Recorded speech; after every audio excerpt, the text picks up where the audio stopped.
Times Union's Healthy Life magazine presents an inside look at the do's and don'ts of 5 top exercises.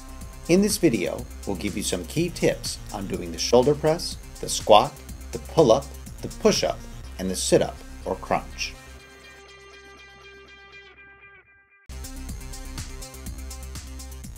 I'm going to show you the proper way to perform a shoulder press. As you can tell, Alexa's ready. She's got 90-degree angles, her chest is open, shoulder blades pinched, her weight is distributed evenly over her feet, shoulder width apart, soft knees, do not want to be locked out. Soft knees or slightly bent, and she's ready to perform shoulder press. On her way up, she is exhaling, breathing in, on her way down. You can tell she's coming directly up, straight, not forward or backward, and coming right back to that 90 degrees. Nothing else is changing. She's not off balance. And now for some of the don'ts of the shoulder press. Number 1, coming forward. You can see the weight is not coming straight over the top, but coming forward. That puts strain on your neck and on your shoulders. She's leaning forward as she does it. And the same thing with going behind the head. Her weight is distributed now behind the neck and behind the head. Her balance is slightly thrown off because of this, which again leads to strain on the neck and shoulders and actually the lower back. Alexa's going to be showing us the squat.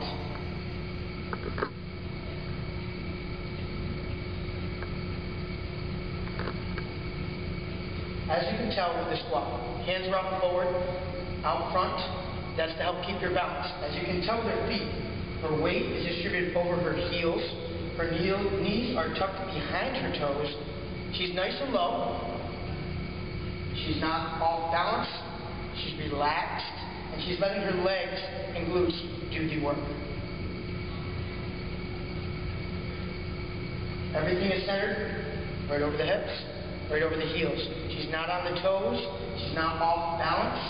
She's making sure she gets low enough to activate the muscle. Now Alexa's going to show you the don'ts of a proper squat.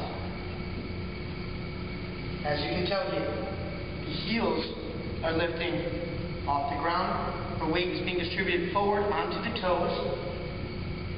She's off balance, and her weight is more distributed forward instead of over the heels to let the legs do the work. Most people that have an issue with the balance, it's not necessarily the leg strength, but the core stability.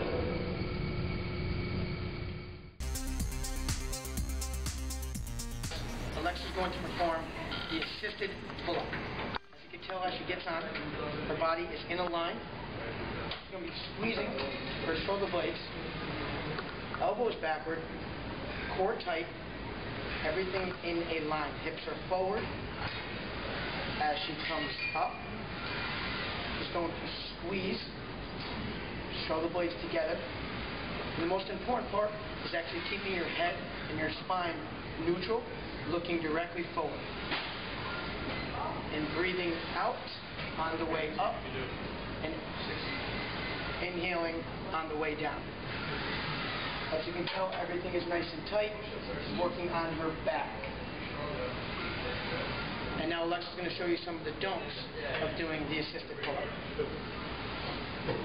So number 1, she's bringing her feet, knees, towards her chest. This is a back exercise. It's not an exercise for your legs or your abs. Her head is downward. She's bringing her chin to her chest. You want to be looking directly out. And she's just pushing her back out instead of pinching together. One of the more common mistakes people make with the assisted pull-up.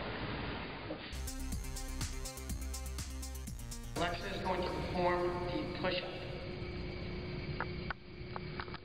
Now for the push-up, the main thing that you can see with Alexa's body is her core and spine, as everything is in alignment. She's not sagging of the hips or raising of the butt. Her chest is right over her hands. And again, in a downward motion and upward, everything everything is in a line. Her head is looking straight down, her neck is in a line, and she's working on her chest and triceps. Now, Alexa's going to show you what not to do during a push-up. As you can tell here, she's putting strain on her lower back because she's sagging her hips. Her hands are facing outward and not forward.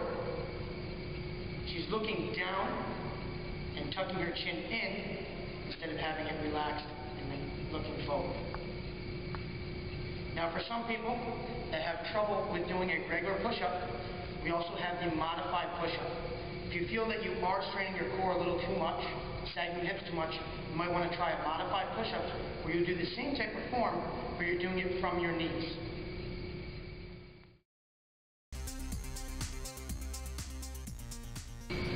First, we're going to start with a sit-up. Alexa here is going to show you the proper way to do a sit-up, or what some people may call a crunch. She's going to crunch up, and you notice here, her head is relaxed, her hands are cradled, her head as well as her elbows are nice and wide. She's not straining on her neck. She's exhaling on her way up and breathing in on the way down. It's nice and slow, no straining. And make sure you're breathing. Now a proper way to be doing this, everything is in control. And then now Alexa is going to show you what not to do during the sit-up. So as you notice, she's coming up, she's bringing her elbows in, she's coming up on her toes. She's crunching and pulling her head. You want to relax, and she is not breathing.